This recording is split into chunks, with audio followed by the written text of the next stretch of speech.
2023ರ ವಿಧಾನಸಭಾ ಚುನಾವಣೆಯಲ್ಲಿ ಭರ್ಜರಿ ಬಹುಮತದ ಮೂಲಕ ಅಧಿಕಾರಕ್ಕೆ ಬಂದಂತ ಕಾಂಗ್ರೆಸ್ ಪಾಳಯದಲ್ಲಿ ಮುಖ್ಯಮಂತ್ರಿ ಬದಲಾವಣೆ ಕೂಗು ಜೋರಾಗಿಯೇ ಕೇಳಿ ಬರ್ತಾ ಇದೆ. ಇನ್ನು ಸಿಎಂ ಬದಲಾವಣೆ ಮಾತ್ರವಲ್ಲದೆ ಕೆಪಿಸಿಸಿ ಅಧ್ಯಕ್ಷರ ಬದಲಾವಣೆಗೂ ಕೂಡ ಕೇಳಿ ಬರ್ತಾ ಇದೆ. ಈ ನಡುವೆ 50-50 ಅಧಿಕಾರ ಹಂಚಿಕೆ ಸೂತ್ರದಂತೆ ಸಿದ್ದರಾಮಯ್ಯ ರಾಜೀನಾಮೆ ಏನಾದರೂ ನೀಡೋದಾದ್ರೆ ಕೆಲ ಕಾಂಗ್ರೆಸ್ ನಾಯಕರು ಸಿದ್ದರಾಮಯ್ಯ ಅವರೇ 5 ವರ್ಷ ಅಧಿಕಾರದಲ್ಲಿರ್ತಾರೆ ಎಂದು ಹೇಳ್ತಾ ಇದ್ದಾರೆ. ಇನ್ನು ಕೆಲ ಶಾಸಕರು ಸಿದ್ದರಾಮಯ್ಯ ಅವರು ರಾಜೀನಾಮೆ ನೀಡಿ ಡಿಕೆ ಶಿವಕುಮಾರ್ ಅವರು ಸಿಎಂ ಸ್ಥಾನವನ್ನ ಬಿಟ್ಟುಕೊಡಬೇಕು ಎಂದು ಪರೋಕ್ಷವಾಗಿ ಆಗ್ರಹವನ್ನ ಕೂಡ ಮಾಡ್ತಾ ಇದ್ದಾರೆ. ಈ ಎಲ್ಲಾ ಬೆಳವಣಿಗೆಗಳ ನಡುವೆ ಮುಖ್ಯಮಂತ್ರಿ ಸಿದ್ದರಾಮಯ್ಯ ಅವರು ಮಾರ್ಚ್ 7ರಂದು ನಡೆಯುವಂತಹ ಬಜೆಟ್ ಕುರಿತು ಇಲಾಖಾವಾರು ಸಭೆಗಳನ್ನು ನಡೆಸ್ತಾ ಇದ್ದಾರೆ. ಇದರ ನಡುವೆಯೂ ಕೂಡ ಲೋಕಾಯುಕ್ತ ಅಧಿಕಾರಿಗಳು ಮುಖ್ಯಮಂತ್ರಿ ಸಿದ್ದರಾಮಯ್ಯ ಅವರಿಗೆ ಮೂಡ ಹಗರಣದಲ್ಲಿ ಕ್ಲೀನ್ ಚೀಟ್ ಅನ್ನು ನೀಡಿದ್ದು ಸದ್ಯಕ್ಕೆ ಸಿದ್ದರಾಮಯ್ಯ ಅವರು ನಿರಳರಾಗಿದ್ದಾರೆ. ಆದರೆ ಹಾಲಿ ಮುಖ್ಯಮಂತ್ರಿ ಸಿದ್ದರಾಮಯ್ಯ ಹಾಗೂ ಕರ್ನಾಟಕದ ಮುಂದಿನ ಮುಖ್ಯಮಂತ್ರಿ ಕುರಿತಂತೆ ಖ್ಯಾತ ಜ್ಯೋತಿಷಿ ಒಬ್ಬರು ಸ್ಫೋಟಕ ಭವಿಷ್ಯವನ್ನ ನುಡಿದಿದ್ದಾರೆ.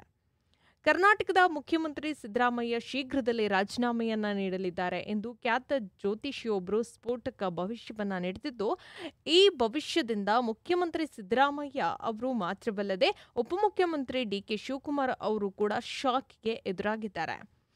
ಖ್ಯಾತ ಜ್ಯೋತಿಷಿಯೊಬ್ಬರು ಶೀಘ್ರವೇ ಸಿಎಂ ಸಿದ್ದರಾಮಯ್ಯ ಮುಖ್ಯಮಂತ್ರಿ ಸ್ಥಾನದಿಂದ ಕೆಳಗಿಳುತ್ತಾರೆ ಸ್ಫೋಟಕ ಭವಿಷ್ಯ ನುಡಿದಿದ್ದಾರೆ. ಆದರೆ ಸಿದ್ದರಾಮಯ್ಯ ಮುಖ್ಯಮಂತ್ರಿ ಸ್ಥಾನದಿಂದ ಕೆಳಗಿಳಿಯುತ್ತಿದ್ದಂತೆ ಮತ್ತೊಬ್ಬರು ಮುಖ್ಯಮಂತ್ರಿ ಆಗ್ತಾರೆ ಎಂದು ಜ್ಯೋತಿಷಿ ಇಲ್ಲಿ ಭವಿಷ್ಯವನ್ನ ನುಡಿದಿದ್ದಾರೆ. ಮುಖ್ಯಮಂತ್ರಿ ರೇಸ್ನಲ್ಲಿರುವಂತಹ ಉಪಮುಖ್ಯಮಂತ್ರಿ ಡಿಕೆ ಶಿವಕುಮಾರ್ ಆಗಲಿ ಅಥವಾ ದಲಿತ ಕಾಂಗ್ರೆಸ್ ನಾಯಕರು ಸತೀಶ್ ಜಾರಕಿಹೊಳಿ ಪರಮೇಶ್ವರ್ ಆಗಲಿ ಅಲ್ಲ ಎಂದು ಹೇಳಲಾಗ್ತಾ ಇದೆ. ರಾಜ್ಯ ರಾಜಕೀಯದಲ್ಲಿ ಕುರಿತು ಮಾತ್ರವಲ್ಲದೆ ರಾಷ್ಟ್ರ ರಾಜಕೀಯ ಕುರಿತು ಭವಿಷ್ಯವನ್ನ ನುಡಿಯುವ ಖ್ಯಾತ ಜ್ಯೋತಿಷಿ ಪ್ರಶಾಂತ್ ಕಿಣಿ ಅವರು ಈ ಸ್ಫೋಟಕ ಭವಿಷ್ಯವನ್ನ ನುಡಿದಿದ್ದಾರೆ. ಶೀಘ್ರದಲ್ಲೇ ಸಿದ್ದರಾಮಯ್ಯ ಅವರು ಮುಖ್ಯಮಂತ್ರಿ ಸ್ಥಾನದಿಂದ ಕೆಳಗಿಳಿಯುತ್ತಾರೆ ಅಂತ ಪ್ರಶಾಂತ್ ಕಿಣಿ ಅವರು ಹೇಳಿದ್ದಾರೆ. ಈ ಬಗ್ಗೆ ತಮ್ಮ ಟ್ವೀಟ್ನ ಖಾತೆಯಲ್ಲಿ ಪ್ರಶಾಂತ್ ಕಿಣಿ ಅವರು ಟ್ವೀಟ್ ಅನ್ನ ಮಾಡಿದ್ದಾರೆ. ಈ ಸ್ಫೋಟಕ ಭವಿಷ್ಯ ನುಡಿದಿದ್ದಾರೆ. ಇನ್ನು ಮುಖ್ಯಮಂತ್ರಿ ಸಿದ್ದರಾಮಯ್ಯ ಅವರು ಶೀಘ್ರದಲ್ಲೇ ಸಿಎಂ ಸ್ಥಾನಕ್ಕೆ ರಾಜೀನಾಮೆಯನ್ನ ನೀಡಲಿದ್ದಾರೆ ಎಂದು ಅವರು ತಿಳಿಸಿದ್ದಾರೆ.